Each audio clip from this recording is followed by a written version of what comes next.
I'm about to check out this back and forth that Dylan Mulvaney had with the president.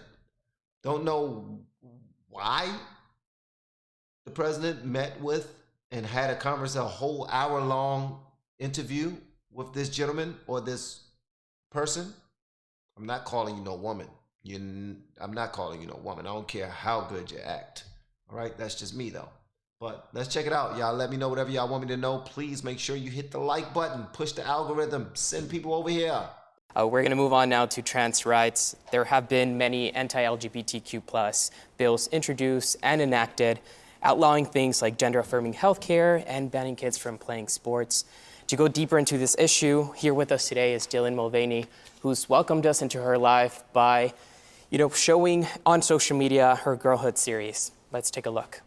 My name is Dylan Mulvaney. I am a trans woman, and I am documenting my transition publicly on TikTok for the world to see. When people started watching and the numbers kept getting higher, I realized quickly how public my transition would be. Of course, I knew that there would be backlash and negativity. I try to not let the internet's words hurt me or my spirit. But do you know what does hurt? Seeing people in power and authority figures creating laws and bills that are actively trying to harm us trans humans, especially trans children. Our lives have become political talking points. Lawmakers in many states want to exclude us from participating in sports or getting proper health care. Some folks want to decide where we can use the bathroom. No one should have fear living in a state that they call home while being true to themselves. No one should have their lives put in danger because of who they are inside. That's why I'm sharing my story with the world. I'm using my platform to stand up for my community and for any of the little Dylans that deserve a clear path to their true identity. Mr. President, this is my 221st day of publicly transitioning. God love you. Thank you. I am extremely privileged to live in a state that allows me access to the resources I need, and that decision is just between me and my doctors.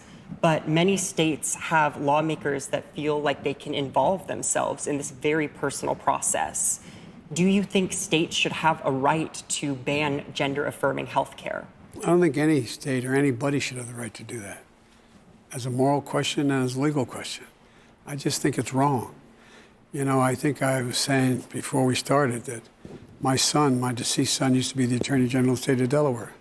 He passed the broadest piece of legislation that he, as Attorney General, was able to convince the legislature and the governor to sign that dealt with all gender-affirming capability. I mean, there's a lot of, sometimes they try to block you from being able to access certain medicines, being able to access certain procedures, and so on. None of that should be available. I mean, no state should be able to do that, in my view. So I feel very, very strongly that you should have every single solitary right, including use of your gender identity bathrooms in public. Thank you. Thank you. And was that a true story that he just now told about his son? Because he really liked to make up stuff. And honestly, I'm not trying to be facetious. I'm not trying to be an idiot or jerk or anything like that. I really want to know. Also, I see some people brought up some things that I would like to bring to you. When they say they are trying to keep us from using bathrooms, they are trying to take our rights away. They are, attacking us and the kids when it comes to this. Which laws specifically is this person talking about, because they didn't mention it? Also, they said that their life now is between, their health now is between them and their doctors. His life is between him and his doctor, all right? And I'm not calling cuz a woman, man. I'm not calling cuz a woman. No, I'm not. Dylan said that his health is between him and his doctor. It's unfortunate that I can't even speak comfortably about this without believing that it's a possibility that I could be, hit with some type of malicious, hateful speech, strike or rule or something by simply not wanting to buy into their ideology. I shouldn't have to. they are saying we can't use, they are telling us which bathrooms we can or cannot use. Of course they are, because that's how bathrooms were set up for safety. Men use this bathroom, women use this bathroom. That's it. That's it. Period. You know what I mean? That's it. Only time you'll see the opposite sex inside of a bathroom is if someone's child was too young to go to the bathroom themselves, and they bring them into their restroom and show them how to use it properly and do all of those things. That's it. I don't get it, and I honestly don't. I see that trans rights is huge right now. LGBTQ is extremely powerful right now. I get it. So it makes sense it's on brand for Joe, for the president, to have this conversation with Dylan Mulvaney. I'm not surprised. I was before, but now I see that when Michael Knowles showed that this person has 9 million subscribers, that tells me that a lot of people enjoy or believe in what they're doing, and what Dylan is doing. And those people might make some noise whenever it comes up to him needing their votes. All right. So he would do idiotic things like have a conversation with Dylan Mulvaney when he could be doing something else to make his job better and this country better. He don't want to do that.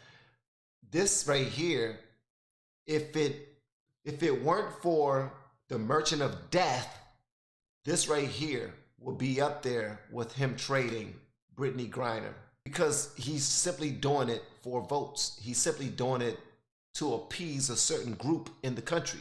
This makes absolutely no sense to me, but that's just me. I don't know what to say. I honestly don't know what to say. Don't really want to watch the rest of this conversation between the two of them. I don't. I have no interest in it. I don't. I look at it as pointless.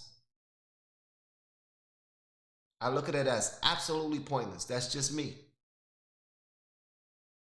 Because God is completely out the window.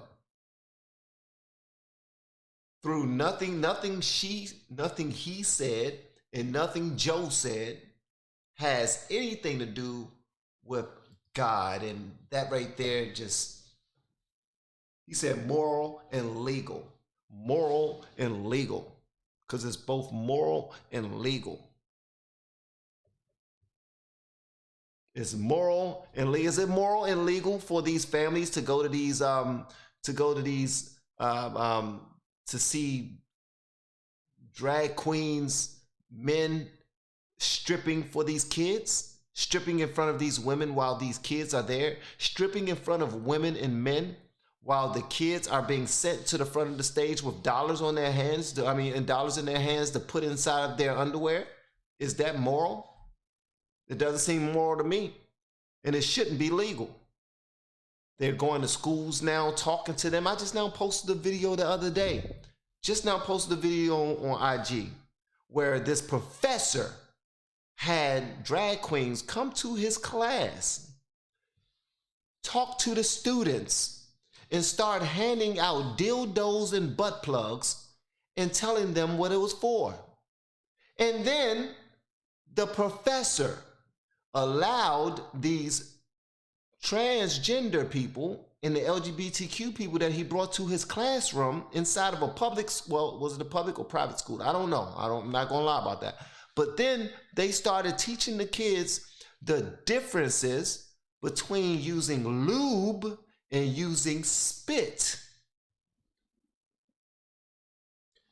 Please tell me what's moral about that.